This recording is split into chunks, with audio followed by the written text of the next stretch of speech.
lá no livro de 1 Samuel, no capítulo 1,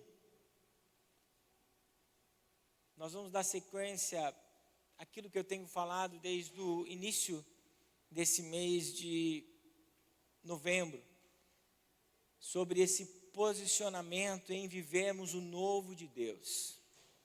E o que eu quero focar nessa noite, dentro desse posicionamento de vivermos o novo de Deus, de nós continuarmos vivendo esse novo, mesmo diante de alguns nãos que são ditos na direção de cada um de nós.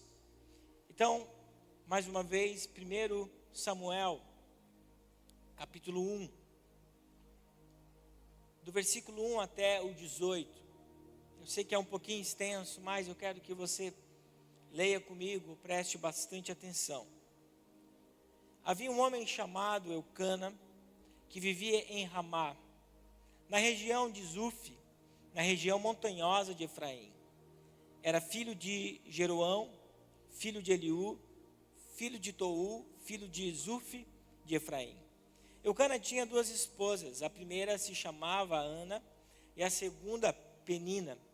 Penina tinha filhos, Ana, porém, não tinha. Todos os anos, Eucana subia de sua cidade até Siló para adorar o Senhor dos exércitos, oferecer sacrifícios a ele. Nesse tempo, os sacerdotes do Senhor eram Ofni e Finéias, os dois filhos de Eli. Quando Eucana apresentava seu sacrifício, dava porções de carne à sua esposa Penina e a cada um dos filhos e filhas dela. A Ana, porém, dava uma porção especial, porque a amava, apesar do Senhor não lhe ter dado filhos. E sua rival procurava e zombava dela, porque o Senhor não lhe tinha dado filhos. Todos os anos era a mesma coisa. Penina provocava Ana quando iam à casa do Senhor. E a cada vez Ana chorava muito e ficava sem comer. Ana, por que você chora? Perguntava Eucana, seu marido. Por que não come? Por que está tão triste? Será que não sou melhor para você que 10 filhos? Certa vez, depois de comerem e beberem em Siló, Ana se levantou. O sacerdote Eli estava sentado ao lado da entrada do templo do Senhor. Ana estava muito angustiada e chorava sem parar, enquanto orava ao Senhor. Então o Senhor fez o seguinte voto: ó Senhor dos exércitos, se olhares com atenção para o sofrimento de tua serva, se responderes à minha oração e me deres um filho, eu dedicarei para sempre ao Senhor, e o cabelo dele nunca será cortado. Enquanto ela fazia sua oração ao Senhor, Eli a observava. Viu que os lábios dela se moviam, mas como não ouvia som algum, pensou que ela estivesse bêbada. Até quando vai se embriagar? Disse ele, largue esse vinho. Ana respondeu, meu senhor, não bebi vinho, nem outra coisa mais forte. Eu estava derramando o meu coração diante do Senhor, pois sou uma mulher profundamente triste. Não pense que sou uma mulher sem caráter. Estava apenas orando por causa de minha grande angústia e aflição. Nesse caso, vá em paz, disse Eli. Que o Senhor, o Deus de Israel, lhe conceda o que você pediu. Muito obrigada, exclamou ela.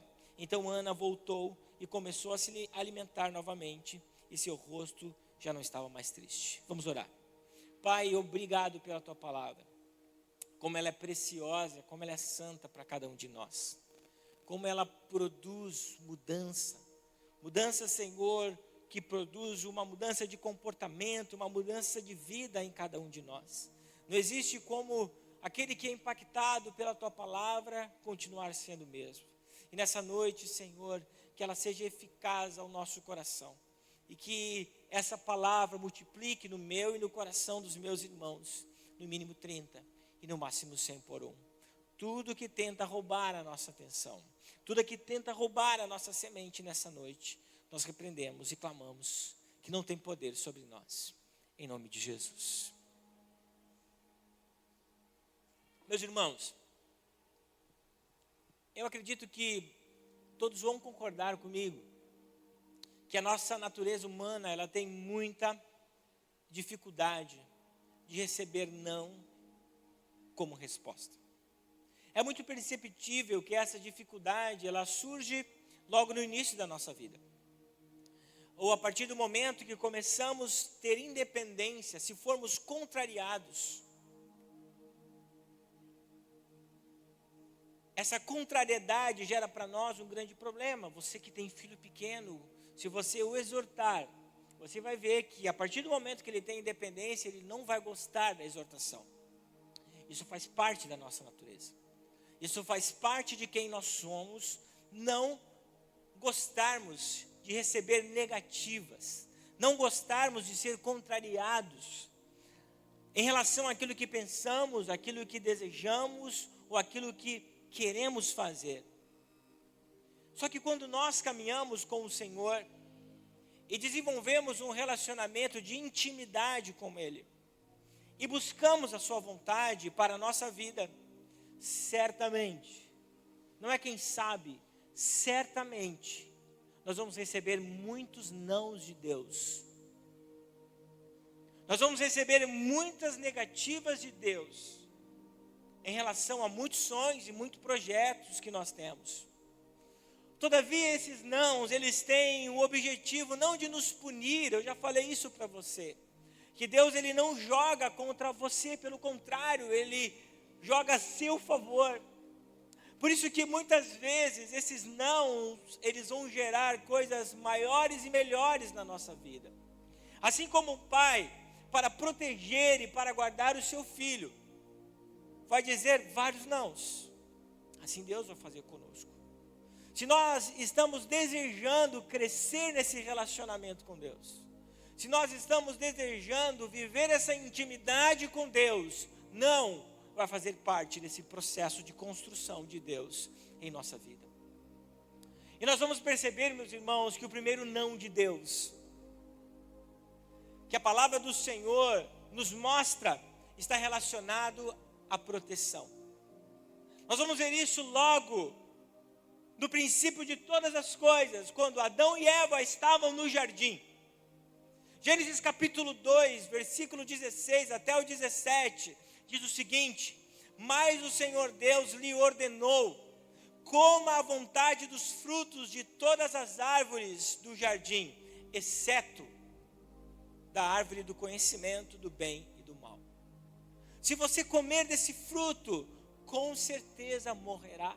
Nós estamos vendo aqui que esse não que Deus trouxe para os primeiros habitantes da terra, não estava relacionado a uma punição, mas estava relacionado a uma proteção. Então os nãos de Deus nos protegem. Os nãos de Deus nos guardam de caminhos que nós não devemos andar, quem sabe por toda a nossa vida, ou quem sabe naquele momento.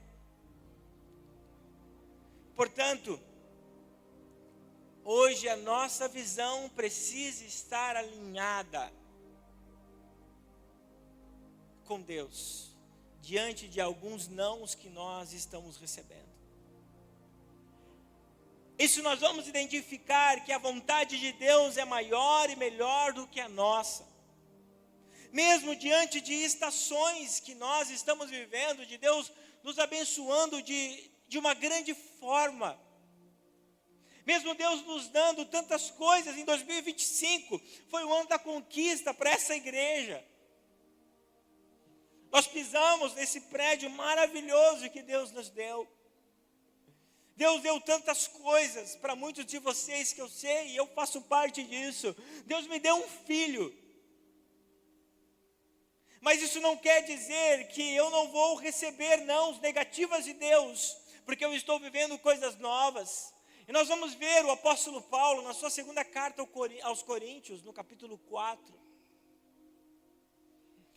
O apóstolo Paulo, ele usa aquela expressão que eu acho que um mês atrás eu ministrei para vocês, que nós somos vasos de barro que carregam um tesouro tão precioso dentro de nós. Paulo, em todo o capítulo, ele está falando sobre o que, meus irmãos? sobre a fragilidade que nós temos, mesmo recebendo tantas coisas, mas nós ainda continuaremos frágeis. E se nós formos ver todo esse contexto do capítulo 4 de 2 Coríntios, Paulo está falando para que não haja para que o povo não se orgulhe, não fique soberbo diante das coisas que Deus tem feito em suas vidas. Então, esses nãos que nós recebemos do Senhor serve para nos proteger do nosso orgulho, serve para nos proteger da nossa soberba, serve para proteger desse homem que muitas vezes quer ser mais, melhor até do que Deus. E hoje, de uma forma rápida e simples, sintética, eu quero falar sobre 3 personagens bíblicos, 2 na verdade, e o segundo é uma nação, que receberam nãos de Deus, mas que esses nãos, essas negativas, era uma forma pedagógica de Deus trabalhar na vida deles, para um futuro que o Senhor estava apontando maior e melhor do que aquilo que eles estavam pensando. O primeiro não que eu quero falar para vocês é sobre a história dessa mulher que eu li. Como nós vimos, Ana era mulher de Eucana. Obviamente nós estamos vendo um contexto da época social, não que Deus se agradasse de Eucana ter 2 maridos, a gente vai ver isso, que não há agrado de Deus com essa poligamia dos patriarcas, porque Jacó, quando ele é persuadido por Labão para ter 2 esposas, Jacó vai dizer, não, na minha terra não se faz assim. Mas aqui o texto nos relata sobre isso, possivelmente Eucana teve a 2ª esposa, por quê? Porque Ana não poderia dar filho a eles, e a geração dele precisava perpetuar. E toda mulher que era estéril nesse tempo, ela era desprezada, muitas vezes pelo homem e até pela sociedade.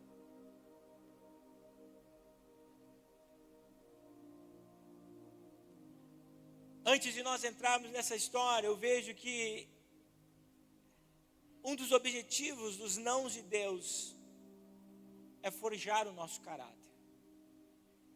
E quando nós falamos sobre forja, inevitável nós vamos lembrar do fogo.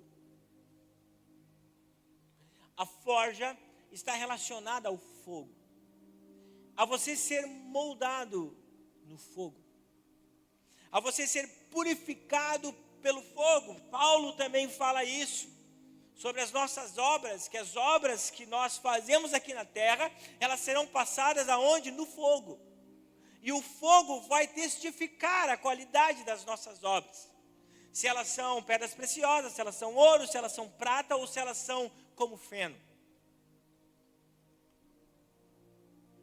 Eu sei, meus irmãos, que as respostas negativas do Senhor, mesmo diante de coisas positivas que nós pedimos, são dolorosas. Eu e a minha esposa, durante 13 anos, recebemos um não de Deus, e nós não sabíamos o porquê desse não, se nós não queríamos nada além de um filho, assim como Ana.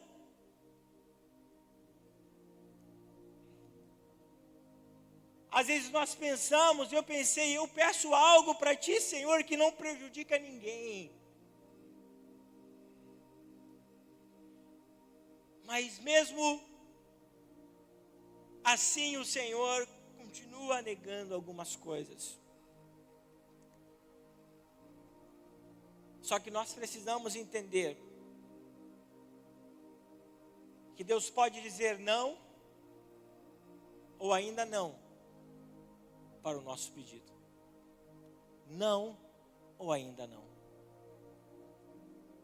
Muitas vezes, quando está relacionado a um grande propósito, o não é um não, é um ainda não. Não é o tempo, não é chegado o momento. O texto bíblico que eu trouxe para vocês, para trazer o pano de fundo para essa mensagem, fala sobre a oração de uma mulher angustiada, a oração de uma mulher amargurada. que, de acordo com alguns historiadores, durante 24 anos clamou por um filho. Durante 24 anos, possivelmente foi zombada por sua rival, porque não conseguia dar à luz a um filho para o seu marido. Mas, irmãos, ela estava pedindo um filho, que mal se tem ter um filho. Porque Deus não atendia esse pedido. E de uma forma bem clara eu analiso essa negativa com 2 pontos, ou de 2 formas. A primeira é que certamente Deus estava trabalhando o caráter de Ana. Deus levou 24 anos colocando Ana numa forja, para que ela, preste atenção nisso, para que ela se tornasse mais dependente dele. Porque o milagre que o Senhor queria fazer na vida de Ana não iria apontar para Ana ou para Eucana, mas iria apontar para o Senhor. E nós percebemos isso através da oração dela diante do sacerdote, porque a oração é a seguinte: Senhor, se tu me deres um filho, eu irei consagrar ele a ti. Quem sabe Ana demorou 24 anos para entender que o filho que ela teria precisava ser para a glória do Senhor. Então foram 24 anos de fogo, foram 24 anos de forja, até que o seu caráter fosse formado, lapidado, para entender o propósito de Deus. Quem sabe, meus irmãos, nós estamos recebendo não, porque ainda nós não identificamos o propósito daquilo que Deus quer fazer em nossa vida. E quando Ana entendeu, disse: Senhor, eu consagro meu filho a ti. Eu entrego ele em tuas mãos. O primeiro então é porque Deus estava forjando o caráter de Ana.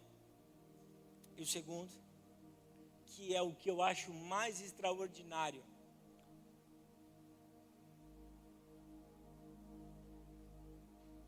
que o não de Deus estava apontando para dizer que ainda não era o tempo. Demorou 24 anos porque não era o tempo. Eu vou provar para vocês isso biblicamente. Ana foi mãe do único profeta bíblico que foi profeta, rei e sacerdote. Samuel foi o homem que consagrou o primeiro rei de Israel. Samuel foi o homem que consagrou o maior rei de Israel, que foi Davi. Então Deus estava mostrando para Ana e para nós que ela ainda não tinha tido Samuel, porque não era o tempo ainda de Deus revelar na terra o seu propósito, e esse propósito dependia de Ana e dependia de Samuel. Havia um tempo para Deus consagrar o primeiro rei de Israel, que era Saul, e não era no tempo de Ana. Havia um tempo de Deus consagrar o grande rei de Israel, e não era no tempo de Ana. Se você está pedindo algumas coisas e Deus confirmou no seu coração que aquilo é dele, Deus não está dizendo não, Deus está dizendo ainda não é o tempo, porque aquilo era para glorificar o nome do Senhor.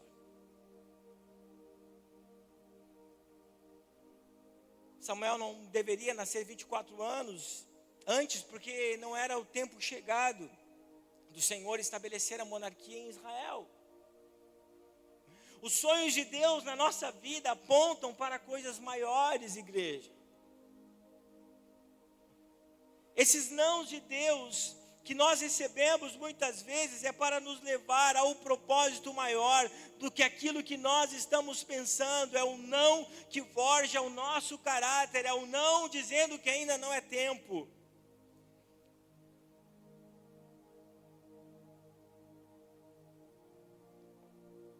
Mesmo nós estando diante de um propósito soberano e maravilhoso de Deus para a nossa vida.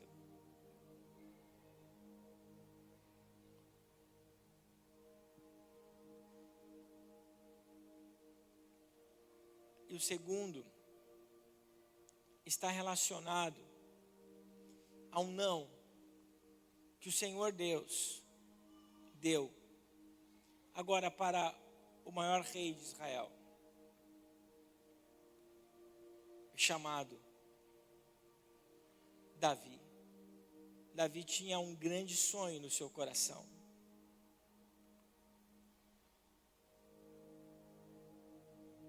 Esse sonho era construir um palácio para Deus. O Senhor deu nas mãos de Davi todos os reinos que ele lutou.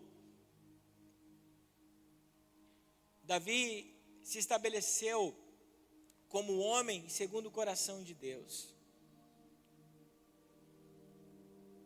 Mas esse homem que vivia um novo, vivia grandes coisas, era íntimo, era próximo do Senhor, que tinha crédito com Deus.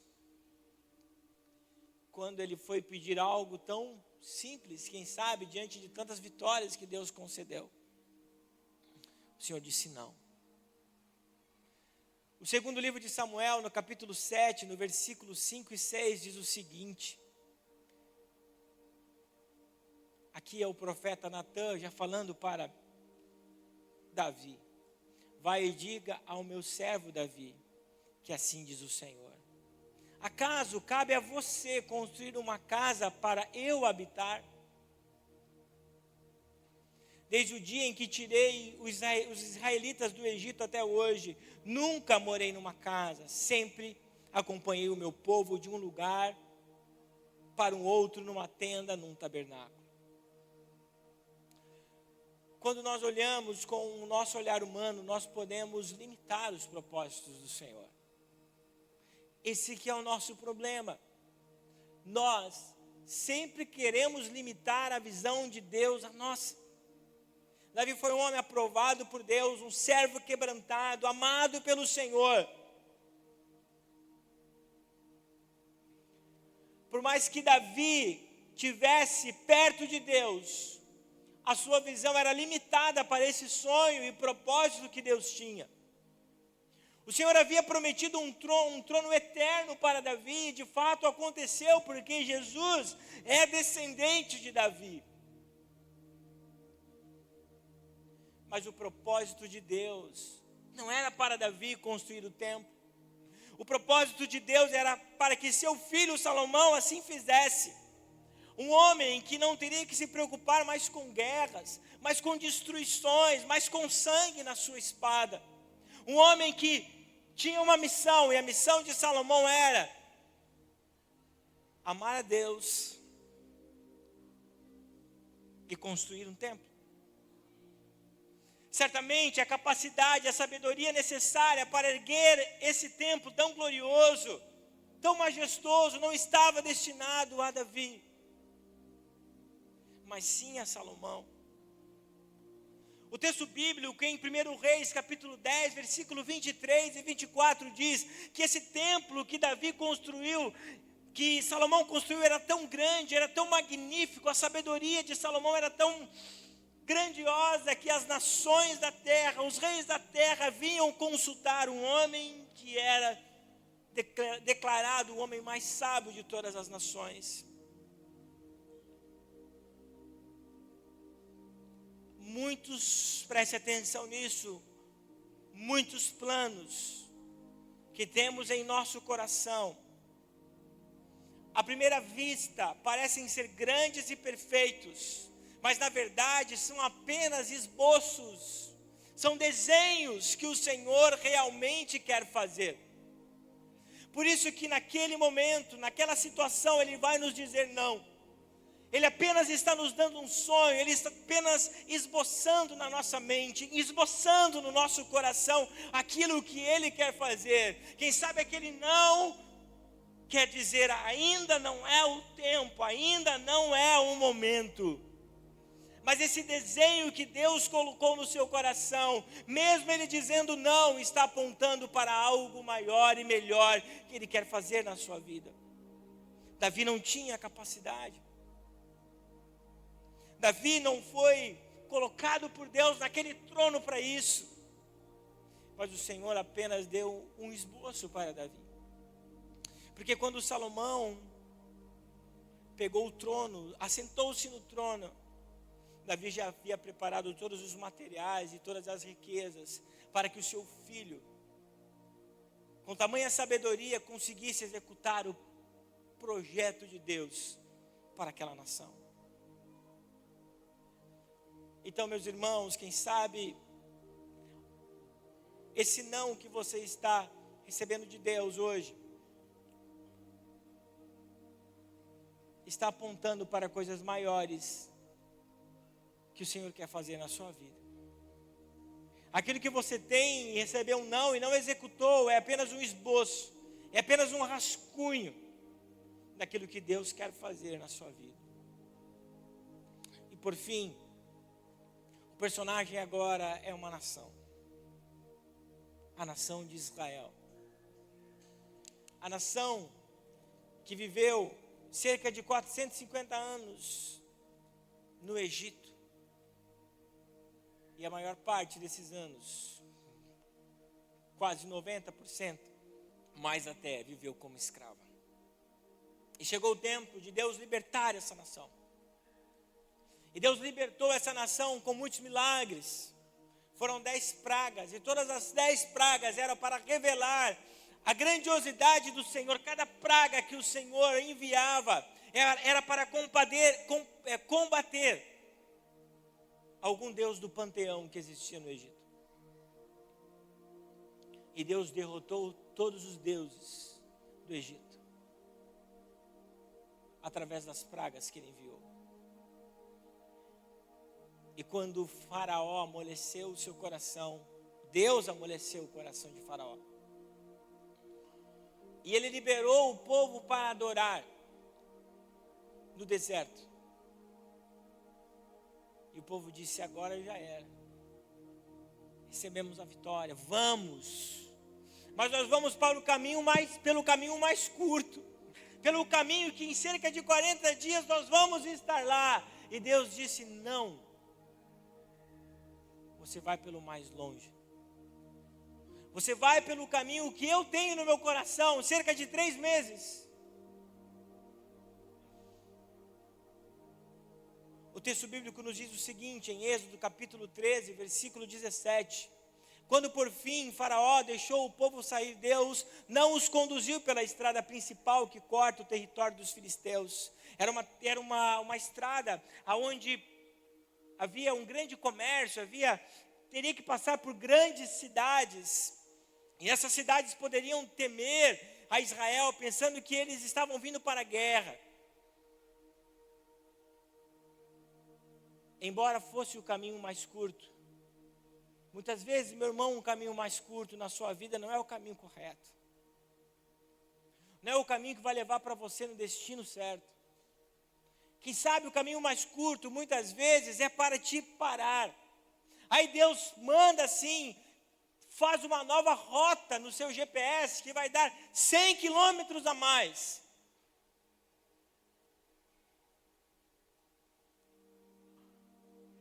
E nós não entendemos por que não.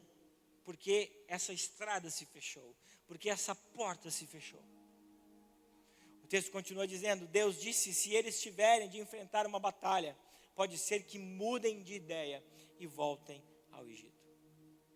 O nosso coração sempre pende para o caminho mais fácil. Você que é usuário de GPS sabe disso. Nós sempre queremos o caminho mais curto.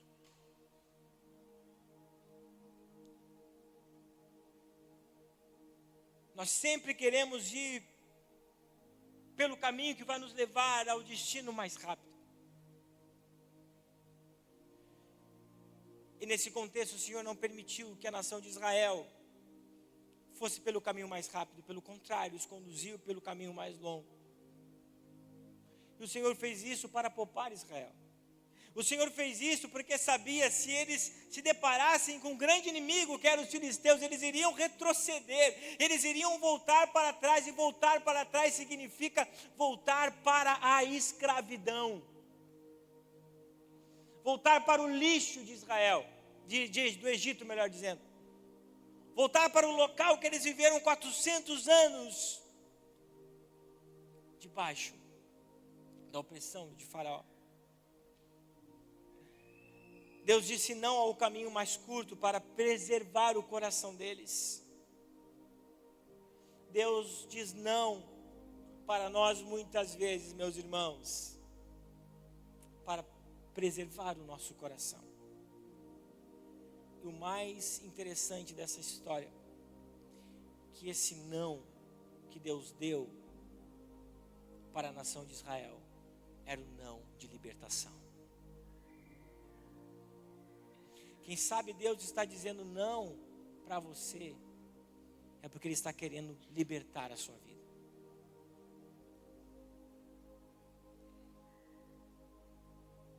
De coisas que você não tem quisto se libertar. É isso que Deus fez com Israel. Deus disse, não, vocês não vão por esse caminho, porque eu quero que vocês sejam livres e não retrocedam, não voltem atrás. Portanto, nós precisamos entender que quando Deus diz não, é porque Ele deseja gerar libertação em nossa vida. Ele deseja proteger a nossa fé e nos impedir de voltar a lugares nos quais nós não deveríamos nunca mais voltar, dos lugares que Deus nos tirou. O ministério já pode subir. Meus irmãos, nessa nova estação,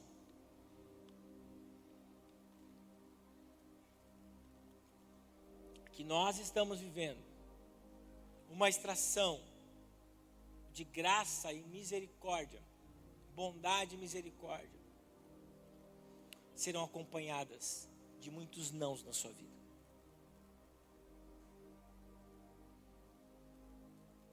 Deus vai dizer muitos nãos para mim e para você. Porque isso faz parte da pedagogia soberana do Senhor para cada um de nós. Os nãos não é para que nós venhamos esmorecer. Quando o Senhor falar não para você, apenas obedeça. Confiando que foi exatamente Deus, que sabe de todas as coisas, que negou isso para você. A partir de hoje, meus irmãos, nós precisamos enxergar o não de Deus de uma nova perspectiva. O não de Deus não é uma negação. O não de Deus é um cuidado. O não de Deus não é uma frustração que você vai gerar na sua vida, mas o não de Deus aponta para uma direção. Deus sempre enxergará o futuro. Deus não cabe no tempo. E o Senhor sempre está à frente de nós.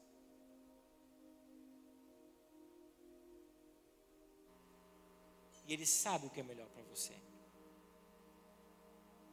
Seus nãos não são para nos limitar, mas para produzir e para nos conduzir ao centro da sua vontade. Meus irmãos,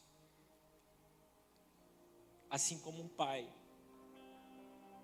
que é limitado aqui nessa terra, diz não para proteger seus filhos. esses nãos que você está recebendo e não está entendendo, é porque Deus está cuidando de você. É porque Deus está protegendo a sua vida. Ele quer forjar o seu caráter. Esse não está apontando para algo melhor. E por fim, esse não está protegendo a sua vida. Vamos nos colocar em pé e vamos orar ao Senhor.